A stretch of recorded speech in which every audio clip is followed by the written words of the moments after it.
আসসালামু আলাইকুম। আমাদের ফার্ম এবং বাগানের কাজ করতে করতে হঠাৎ আমার চোখ গেল আমাদের বাগানের এক কোণায় জন্মেছিল এই যে একটি কর্মচা গাছ। সেই কর্মচা গাছটির মধ্যে অনেকগুলো কর্মচা পেকে কালো হয়ে আছে সেদিকে। তো সাথে সাথেই মনে হলো অনেক দিন কর্মচা খাওয়া হয় না, আজকে কর্মচা খাবো। তাই কর্মচা নেওয়ার জন্য আমাদের হাতে আপাতত বাটি বা কোনো কিছু না থাকাতে আমরা একটা কচু পাতা ছিঁড়ে নিয়েছিলাম। আমরা আপাতত কর্মচাগুলো পেড়ে এই কচু পাতাতেই রাখবো।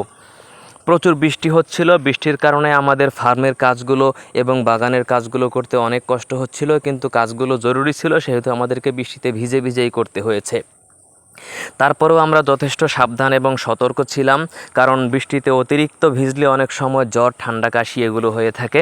সেদিক থেকে আমরা যথেষ্ট সাবধান ছিলাম, যেহেতু আমাদের ফার্ম এবং পারিবারিক কৃষির বাগান রয়েছে, এখানে আমাদেরকে রেগুলার কাজ করতে হয়।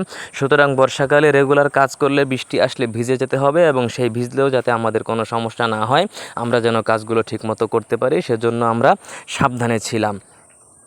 তারপর কর্মচা যখন পাড়তে শুরু করলাম, আমরা কর্মচা গাছে দেখলাম অনেক কর্মচা কালো হয়ে আছে, সেই কর্মচাগুলো পাড়তেছিলাম। আর কর্মচা গাছে প্রচুর পরিমাণে কাটা হয়। কর্মচা গাছ অনেক দিন কর্মচা পাড়া হয় না, এখন পাড়তে গিয়ে যেহেতু কাটার মুখোমুখি হলাম, সেহেতু মনে পড়ে গেল গোলাপ ফুলের কথা, যে গোলাপ যেমন সৌন্দর্য আছে, যেমন সুবাস আছে, তেমনি গোলাপ ফুল ছিঁড়তে গেলে কাটার আঘাতটাও সইতে হয়।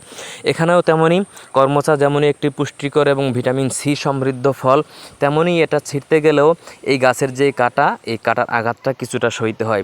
কেউ যদি অসতর্ক হয়ে খুব তাড়াহুড়া করে কর্মচা পাড়তে যায়, তাহলে দেখা যায় কাটার আঁচড় লেগে তার হাত অনেক সময় কেটে যেতে পারে, অথবা তার হাতে কাটা ফুটে যেতে পারে।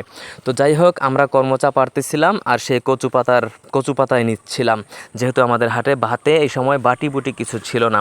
তো আমাদের কর্মচা পাড়া শেষ। আপাতত যেই কর্মচাগুলো আমরা পেরেছি, এই কর্মচাগুলোই থাকবে, আমরা আর কর্মচা পারবো না।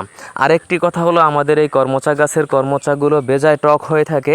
অনেক জায়গায় আছে কর্মচা অনেক মিষ্টি হয়, কিন্তু আমাদের গাছের এই কর্মচাগুলো মিষ্টি না, আমাদের এই কর্মচাগুলো অনেক টক হয়। আর কর্মচায় কিন্তু প্রচুর পরিমাণে কষ হয়, কাঁঠালের কষের মতো সাদা কষ হয়। এই যে দেখতে পাচ্ছেন পানি সাদা হয়ে গিয়েছে, তবে সুবিধা হলো কর্মচার কষগুলো হাতে লাগলেও এটা পানি দিয়ে ভালো করে ওয়াশ করলে বা ধুয়ে নিলেই চলে যায়। এটা কাঁঠালের আঠার মতো তেল দিয়ে ধোয়া লাগে না। যাক, আমাদের কর্মচা ভর্তা করা শেষ হয়ে গিয়েছিল, এরপর খাওয়ার পালা। আমরা কর্মচা খাচ্ছিলাম, আসলে অনেক দিন পর এখানে কর্মচা। সবার আগে আমার ভাতিজা কর্মচা খাচ্ছিল, জিজ্ঞাসা করলাম কেমন লাগে, বলল যে চাচু সেই রকম টক। আসলে আমাদের কর্মচা গাছের কর্মচাগুলো বেজায় টক, অনেক মানুষ এখান থেকে নিয়ে নিয়ে খায়, আমরা কমই খাই, মাঝে মাঝে খাওয়া হয়। তো আমাদের এই পাকা কর্মচার ভর্তাগুলো সেভাবেই আমরা খাচ্ছিলাম। অবশেষে যেহেতু এত কষ্ট করে খাওয়ার জন্যই পেরেছি, ভর্তা বানানো হয়েছে, না খাইলে কেমন হয়, সুতরাং আমিও খেয়ে দেখলাম, ভাতিজার কথা ঠিক, আসলে সেই টক লাগতেছে।